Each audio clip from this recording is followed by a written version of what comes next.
los criminales más tontos del planeta, atrapados en cámara y sin cerebro. Bienvenidos a Infrarrojos Criminales, el canal donde los criminales no solo fracasan, sino que lo hacen con estilo. Hoy, vamos a sumergirnos en el universo paralelo de los delincuentes más despistados del mundo. Prepárate para un viaje donde el crimen y el absurdo se dan la mano con resultados desastrosos y bastante entretenidos. Suscríbete si disfrutas viendo cómo no se debe cometer un delito. Comenzamos. El ladrón que olvidó llevarse el botín. Imaginen que eres un ladrón australiano con un plan brillante. Robar un cajero automático. Te haces con una camioneta robada, una cadena resistente y muchas ganas de hacer historia. La estrategia es sencilla: atar la cadena al cajero, acelerar y arrastrarlo como si fuera un trofeo. Un robo directo, sin rodeos y sin pensar demasiado. Literalmente, todo parece ir viento en popa, salvo por un pequeño detalle. Cuando arranca su flamante camioneta, el ladrón no se da cuenta de que la cadena se ha soltado, así que lo único que arrastra es su dignidad. La máquina queda intacta, el cristal roto y la hazaña grabada en video para la posteridad. Pero como el protagonista de esta historia no se caracteriza por su capacidad de análisis, decide volver al lugar minutos después para intentarlo de nuevo. Esta vez, descubre que la cadena es demasiado corta. ¡Qué ironía! Un ladrón de ideas largas con recursos cortos. Sin un solo dólar en el bolsillo, y con su intento de robo convertido en comedia, el ladrón huye por segunda vez, dejando atrás el cajero, la cadena y su credibilidad. Todo quedó registrado en las cámaras de seguridad, que no podían haber pedido un espectáculo más ridículo. Así se consagró como el maestro del crimen sin botín, demostrando que el crimen no paga, y si lo intentas con una cadena floja, ni siquiera arranca. La youtuber que narró su crimen, en directo.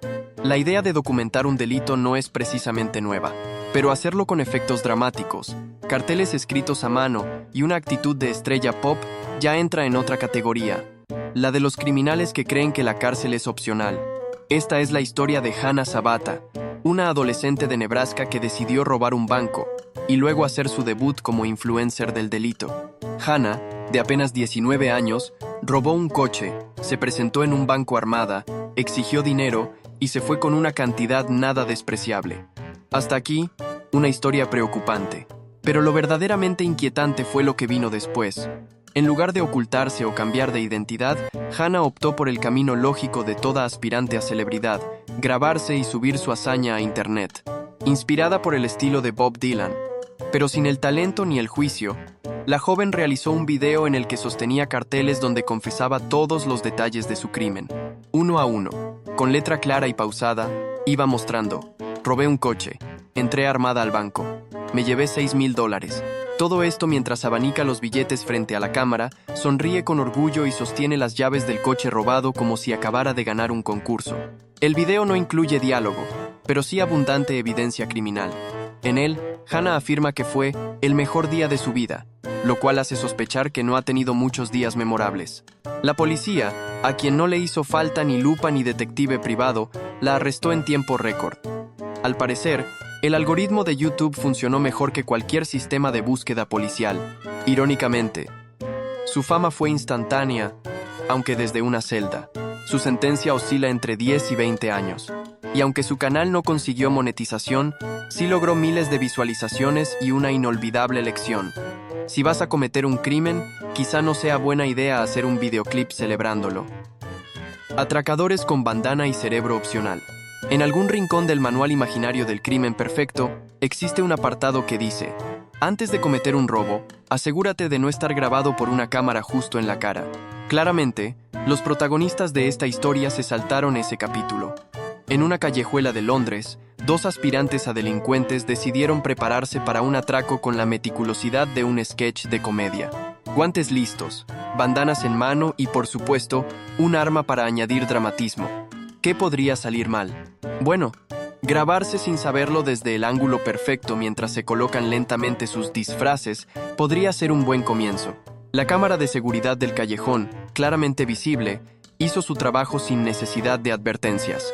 Grabó cada segundo de la transformación criminal, desde la charla despreocupada hasta el momento exacto en que se cubren el rostro, o al menos lo intentan. Uno de ellos, con más entusiasmo que habilidad, se pone la bandana mal, dejándose visible medio rostro. El otro, con actitud de modelo, se la coloca tan despacio que cualquier espectador podría dibujar su retrato. Con el disfraz listo, ambos salen a escena. El plan era asaltar a un conductor de un coche llamativo, pero en cuanto el objetivo percibió la amenaza, salió corriendo como si el sentido común le hubiese susurrado: «No te preocupes, están grabados».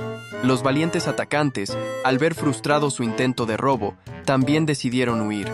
La escena, que parecía sacada de una parodia de acción, terminó sin víctimas. Salvo el orgullo de los delincuentes, claro. Al revisar las imágenes, la policía no tuvo que hacer mucho. Reconocieron a ambos sin dificultad. Las tomas eran tan claras que podrían haberse usado para una sesión de fotos.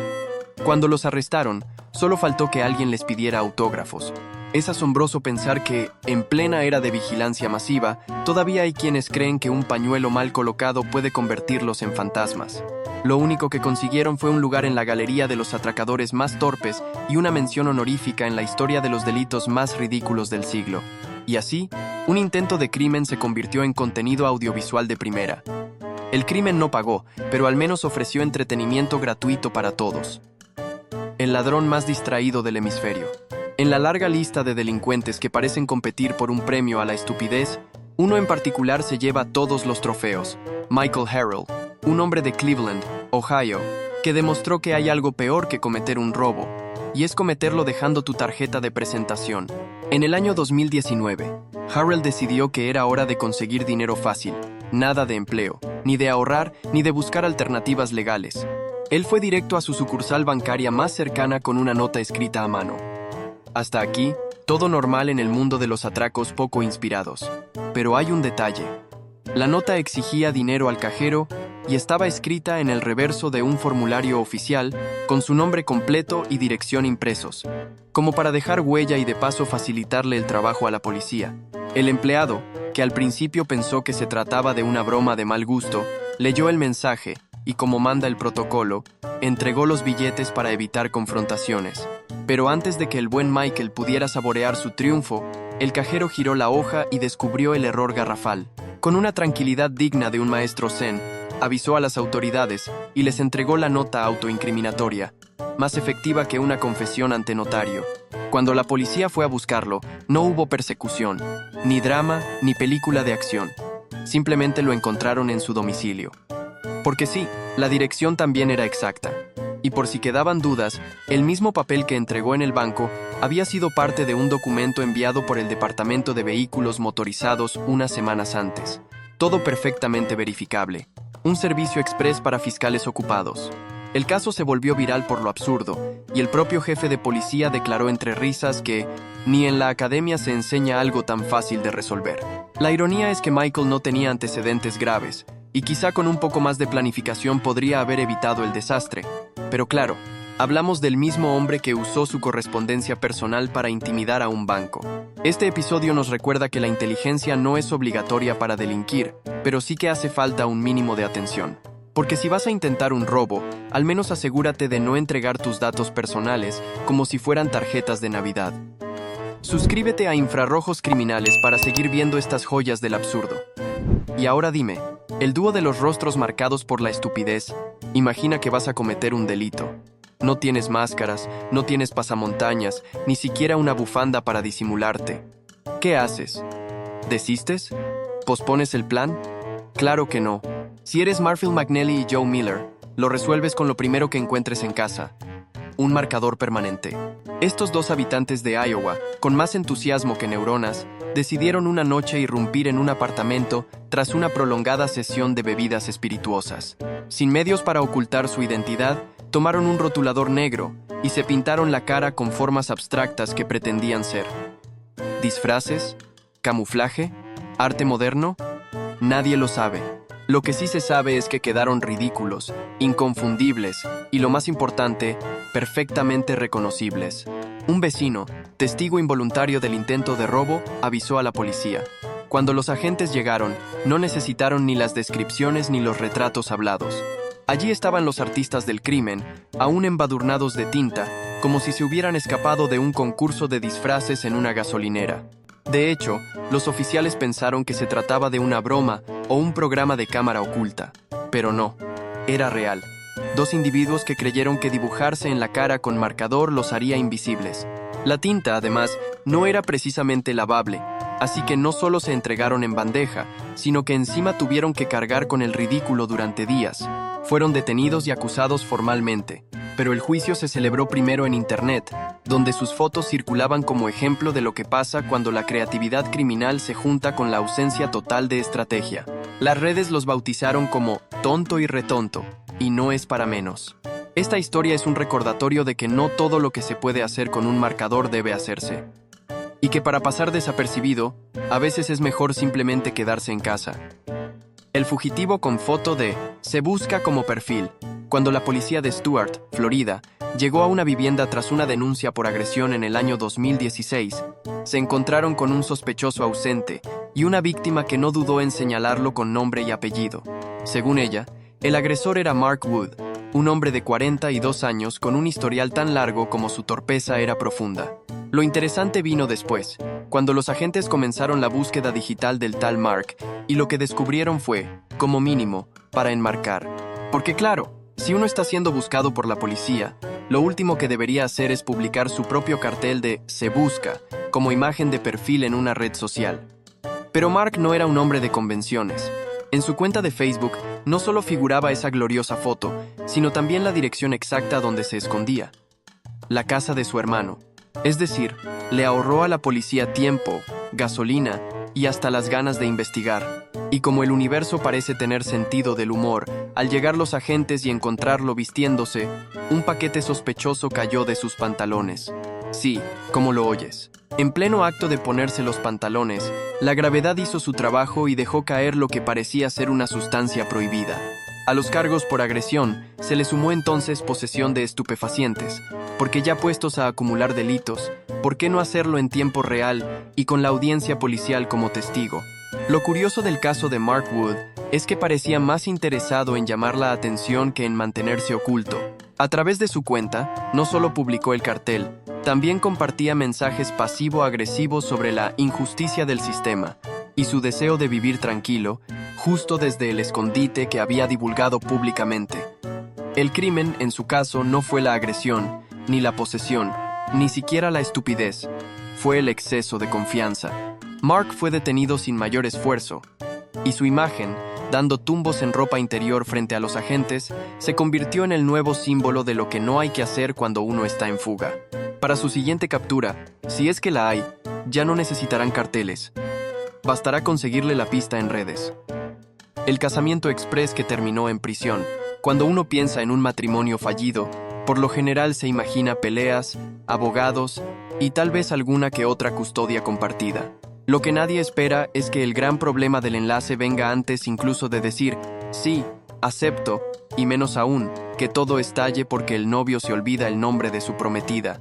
Pero eso fue precisamente lo que ocurrió en Inglaterra, en un episodio que más que una historia romántica parecía una comedia de enredos, con esposas, pero de las metálicas. Año 2015. Surkan y Beata. Una peculiar pareja conformada por un inmigrante que buscaba regularizar su estatus y una ciudadana que casualmente se ofreció como futura esposa a cambio de una suma de dinero, se presentaron a una entrevista con las autoridades de inmigración. Todo parecía ir bien, al menos mientras se limitaban a mostrar sus papeles. Pero como suele ocurrir, lo que no se dice en voz alta es lo que realmente delata. En un momento de la entrevista, el oficial encargado del caso le preguntó al novio cómo se llamaba su pareja.